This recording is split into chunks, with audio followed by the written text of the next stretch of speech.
नमस्कार दोस्तों, target with PS Parihar channel में आपका स्वागत है। आइए शुरू करते हैं और देख लेते हैं कि आज के समाचार पत्रों में विद्यार्थी जीवन से संबंधित कौन कौन सी सूचनाएं हैं। तो वीडियो को जल्दी से लाइक कर दें, शेयर कर दें। जिन छात्रों ने चैनल को अभी भी सब्सक्राइब न किया हो तो जल्दी से सब्सक्राइब कर लें, ताकि आप लोगों को इसी प्रकार की ऑथेंटिक अपडेट से सबसे पहले मिलती रहे। आगे बढ़ने से पहले एक सूचना है विद्यार्थियों के लिए। जो विद्यार्थी बीएड एंट्रेंस एग्जाम की तैयारी करना चाहते हैं, वे सभी अभ्यर्थी चक्षु प्रकाशन की इस बेस्ट बुक को ले सकते हैं, जिससे आप लोग यहाँ पर देख रहे हैं। ये स्टडी गाइड है बीएड का। जो सिलेबस है, जो पैटर्न है, जिस प्रकार के प्रश्न पूछे जाते हैं, उस प्रकार के इसमें 2700 से ज्यादा महत्वपूर्ण प्रश्न आपको मिल जाएंगे और इसमें आप लोगों को एक शॉर्ट पेपर भी मिल जाएगा। चक्षु प्रकाशन की बीएड एंट्रेंस एग्जाम की और भी बहुत सारी पुस्तकें आती हैं। जैसे आप लोग अभी स्टडी गाइड देख रहे थे, इसी तरीके से इनका एक अलग से प्रैक्टिस सेट भी आता है।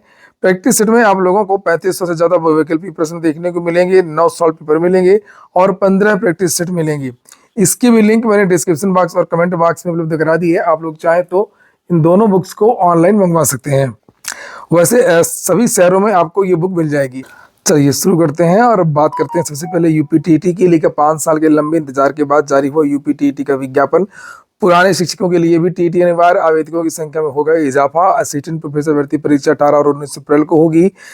करीब 5 साल के लंबे इंतजार के बाद में उत्तर प्रदेश शिक्षा सेवा चयन आयोग में यूपीटीटी का विज्ञापन जारी कर दिया है और इस बार आवेदकों की संख्या पुराने सभी रिकॉर्ड तोड़ सकती है। अनुमान है कि प्राथमिक और उच्च प्राथमिक दोनों स्तरों को मिलाकर के 20 लाख से अधिक आवेदन आएंगे। बता दें कि आखिरी बार यूपीटीटी 2021 की परीक्षा 23 जनवरी 2022 को कराई गई थी। उसमें प्राथमिक स्तर के लिए 12,91,000 और उच्च प्राथमिक के लिए 8,73,000 विद्यार्थियों ने रजिस्ट्रेशन कराया था। कुल 21 लाख छात्र परीक्षा में शामिल हुए थे। अब चूंकि 5 साल बीत चुके हैं, ऐसे में नए अभ्यर्थियों की एक बड़ी फौज तैयार हो चुकी है, जो नए पास आउट हैं बीएड के और डीएलएड के, जिससे आवेदकों का ग्राफ बढ़ना तय है। इस बार की परीक्षा में एक नया मोड़ सुप्रीम कोर्ट का वह आदेश है जिसके तहत शिक्षा का अधिकार अधिनियम 2011 लागू होने से पहले नियुक्त परिषदीय शिक्षकों के लिए भी टीटी अनिवार्य कर दी गई है। इस आदेश के बाद अब बड़ी संख्या में कार्यरत जो शिक्षक है वो भी आवेदन करेंगे अपनी कुर्सी बचाने के लिए। लेकिन टीईटी की फीस बढ़ने से बहुत सारे छात्र संगठनों ने नाराजगी व्यक्त की है। जैसे आप लोग यहाँ पर देख सकते हैं, पहले टीटी का आवेदन शुल्क 600 रुपये हुआ करता था, अब 1000 रुपये कर दिया गया है। अगर आप लोग प्राथमिक और उच्च प्राथमिक दोनों के लिए आवेदन करेंगे तब आप लोगों को 2000 रुपये केवल फॉर्म की फीस चुकानी होगी। जबकि जो अन्य बड़े आयोग हैं, इनका कहना है कि वहां पर 125 रुपये लगता है, खासतौर से यूपीएससी वगैरह। तो इस पर आप लोग अपनी राय कमेंट बॉक्स में रख सकते हैं। अगली सूचना है असिस्टेंट प्रोफेसर भर्ती परीक्षा को लेकर के। लिखा है ये पेपर 18 और 19 अप्रैल को होगा। उत्तर प्रदेश शिक्षा सेवा चयन आयोग द्वारा असिस्टेंट प्रोफेसर भर्ती परीक्षा 18 और 19 अप्रैल को मंडल मुख्यालयों के प्रयागराज, लखनऊ सहित प्रदेश के 6 जिलों में आयोजित होगी।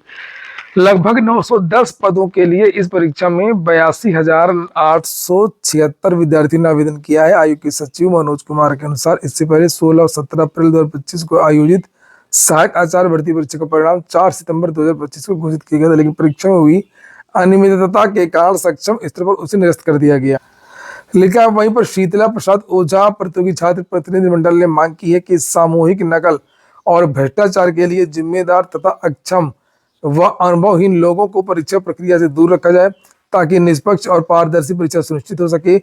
आयोग के चेयरमैन प्रशांत कुमार ने स्पष्ट किया कि परीक्षा प्रक्रिया में गोपनीयता बनाए रखने के सख्त निर्देश दिए गए हैं। इस बार परीक्षा के विभिन्न कार्यों के लिए अलग अलग एजेंसियों की नियुक्ति की जाएगी और पिछली परीक्षा में सामने आई खामियों पर विशेष ध्यान दिया जाएगा कि आखिरकार गड़बड़ी कहाँ हुई थी। आप लोगों ने वीडियो को लाइक न किया हो तो वीडियो को लाइक अवश्य कर दें। अगली सूचना है उत्तर प्रदेश लोक सेवा आयोग की। फिर हम लोग यूपीटीटी की चर्चा करेंगे। पीसीएस 2024 का साक्षात्कार समाप्त हो गया है, उसको लेकर के जानकारी दी गई है। लेकिन कुछ विद्यार्थियों को 23 तारीख को भी बुलाया गया है, उसके बाद ही रिजल्ट जारी होगा। यहाँ पर लिखा हुआ है कि जो साक्षात्कार हुए, वैसे मैंने तो बहुत सारे सैकड़ों विद्यार्थियों के साक्षात्कार डाल दिए चैनल में, आप लोग जाकर के देख सकते हैं। इस बार जो साक्षात्कार हुए उसकी खासियत यही थी कि इस बार प्रशासनिक क्षमता से संबंधित ज्यादा क्वेश्चन पूछे गए, एकेडमिक से संबंधित भी ज्यादा क्वेश्चन पूछे गए। ये देखिए लिखा हुआ है यहाँ पर कि कोर्ट के आदेश पर 2 विद्यार्थी भी साक्षात्कार देंगे। पीसीएस 2024 की मुख्य परीक्षा के आधार पर 2 और अभ्यर्थी हाईकोर्ट के आदेश से साक्षात्कार में शामिल होंगी।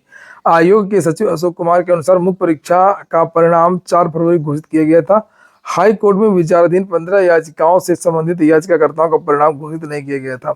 हाई कोर्ट के 20 मार्च के आदेश पर आयोग ने अनुक्रमांक 0144,791 और 0127-102 के अभ्यर्थियों को इंटरव्यू के लिए औपबंधिक रूप से सफल घोषित किया गया। इन दोनों विद्यार्थियों के साक्षात्कार 23 मार्च को होंगे और फिर इसके बाद ही आप लोगों का जो फाइनल रिजल्ट है वो जारी होगा। लेकिन रिजल्ट आपका इसी महीने आएगा, याद रखिएगा। लोक सेवा आयोग की, जैसे कि मैंने थंबनेल में लिखा भी है, 4 नोटिस तो कई सूचनाएं लोक सेवा आयोग की। जैसे प्रवक्ता भर्ती में प्राप्तांक प्रतिशत 6 अप्रैल तक आप लोग भर सकते हैं।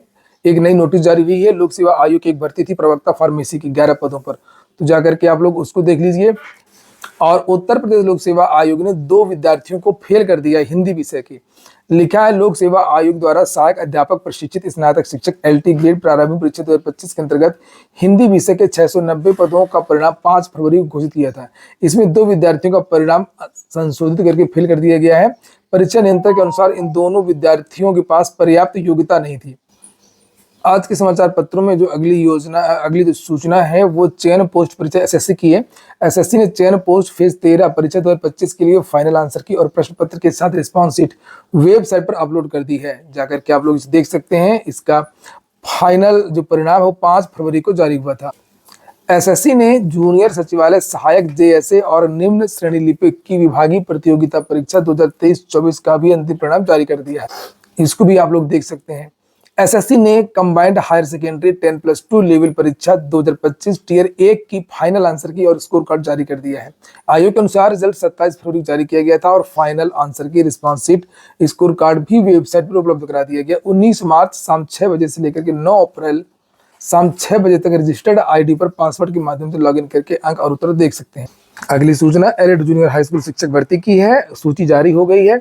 1894 पदों पर विज्ञापन जारी हुआ था। केवल 737 को नियुक्ति मिलेगी, पद कम हो गए हैं। इसी को लेकर के विद्यार्थियों ने धरना प्रदर्शन किया था लखनऊ में।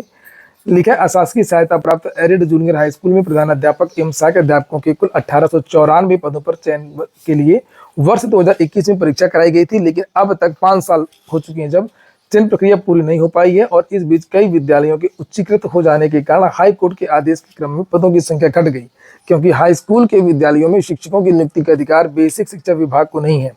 ऐसे में विभाग अब 737 पदों पर नियुक्ति की प्रक्रिया पूरा करेगा और इसके लिए बेसिक शिक्षा निदेशक प्रताप सिंह बघेल ने राम कुमार भारद्वाज बनाम उत्तर प्रदेश सरकार व अन्य की याचिका में पारित आदेश के क्रम में कुल 737 अभ्यर्थियों की अनंतिम चयन सूची जारी कर दी है।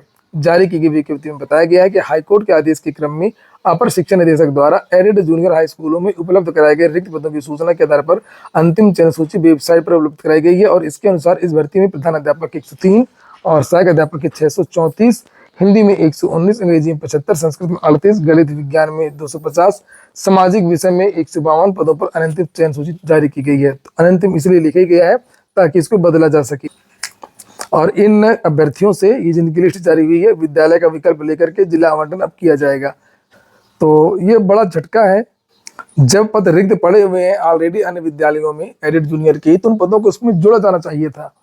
अगली सूचना है उत्तर प्रदेश अधीनस्थ सेवा चयन आयोग की। उत्तर प्रदेश अधीनस्थ सेवा चयन आयोग ने PT 2025 से अपना 6वां विज्ञापन जारी कर दिया। ASO भर्ती का सहायक सांख्यिकी अफसर के 929 पदों पर भर्ती 21 तारीख से इसके लिए आवेदन शुरू हो गए हैं और होंगे।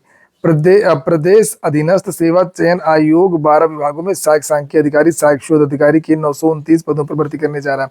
इसको लेकर के मैंने एक विस्तृत वीडियो बना दिया है, आप लोग जाकर के देख लीजिए क्या योग्यता है, क्या चयन प्रक्रिया, क्या चीजें हैं। और वहीं पर योग्यता की बात करें तो इसमें सांख्यिकी में प्राय स्नातक मांगा गया है, गणित में प्राय स्नातक मांगा गया है, M.Com या MSc, और ये देख सकते हैं अर्थशास्त्र में भी अगर आपने MA किया तो भी आप लोग आवेदन कर सकते हैं, लेकिन इसमें O लेवल भी मांगा गया है और कंप्यूटर का O लेवल के समकक्ष का जो डिप्लोमा है वो होना चाहिए। मुख्यमंत्री जी 1228 नर्सिंग अफसरों को कल नियुक्ति पत्र सौंपेंगे, उसको लेकर के यहाँ पर जानकारी दी गई है, इसे आप लोग यहाँ पर देख सकते हैं।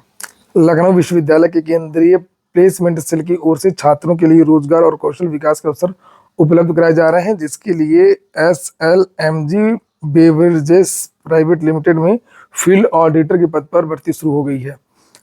तो देख लें, संविदा वाली यह भर्ती है। अगर कोई शामिल होना चाहता हो तो इस मेले में शामिल हो सकता है।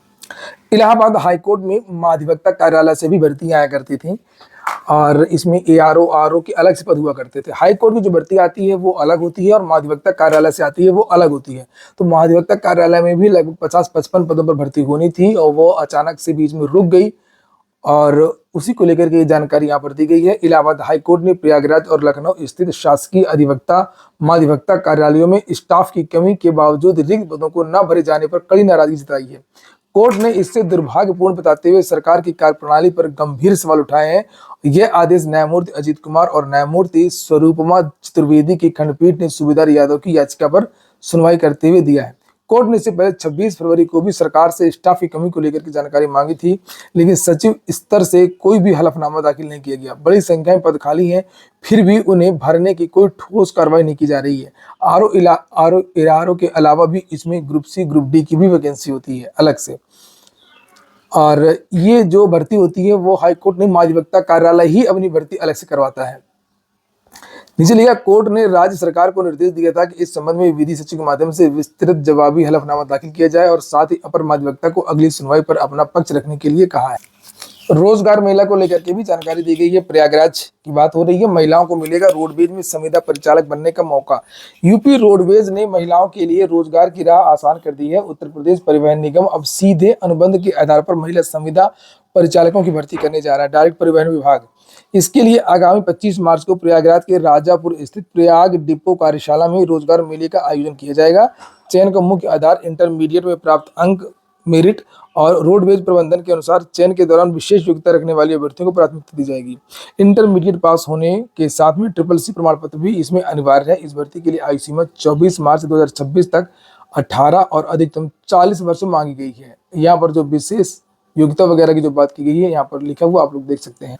तो जो भी विद्यार्थी हों इसमें शामिल होना चाहते हों, संविदा परिचालक बनना चाहते हों, कंडक्टर मतलब, तो वो छात्राएं 25 मार्च को यहाँ पर जो एड्रेस लिखा है जाकर। एक और अंतिम सूचना है, ये 2 दिन पहले की न्यूज है। सीमा से आंतरिक सुरक्षा तक CAPF ने गृह मंत्रालय को भेजा प्रस्ताव। 53 नई बटालियन बनेंगी और 55,000 जवान भर्ती होंगी। यहाँ पर ये देखिए लिखा हुआ है, और लिखा है कि भारत से लगते विभिन्न देशों के बॉर्डर और आंतरिक सुरक्षा घेरे को मजबूती प्रदान करने के लिए 53 नई बटालियन सृजित की जाएंगी। केंद्रीय सशस्त्र पुलिस बलों CAPF द्वारा गृह मंत्रालय को भेजे गए प्रस्ताव पर गंभीरता के साथ विचार किया जा रहा है और जल्द ही इस प्रस्ताव को स्वीकृति मिलने के आसार है। इससे केंद्रीय सुरक्षा बलों में 55,000 जवानों की भर्ती होगी और सबसे अधिक जवान CRPF को मिलेंगी। तो एक तो होते हैं जो रिक्त पद होते हैं और दूसरा है नए पद सृजित होना। तो ये नए पद सृजित किए जा रहे हैं।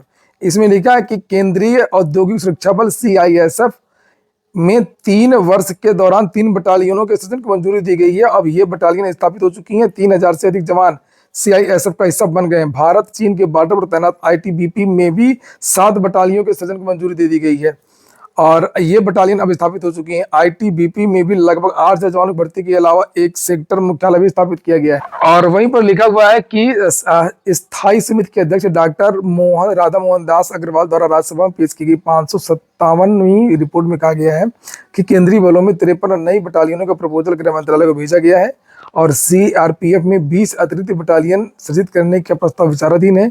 इस प्रस्ताव को मंजूरी मिलते ही CRPF में केवल 22,000 जवानों की भर्ती होगी।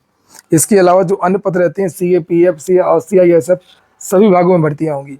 तो ठीक है दोस्तों, ये हो गया आज का वीडियो आपको अच्छा लगा हो, काम का तो लाइक अवश्य करते हैं।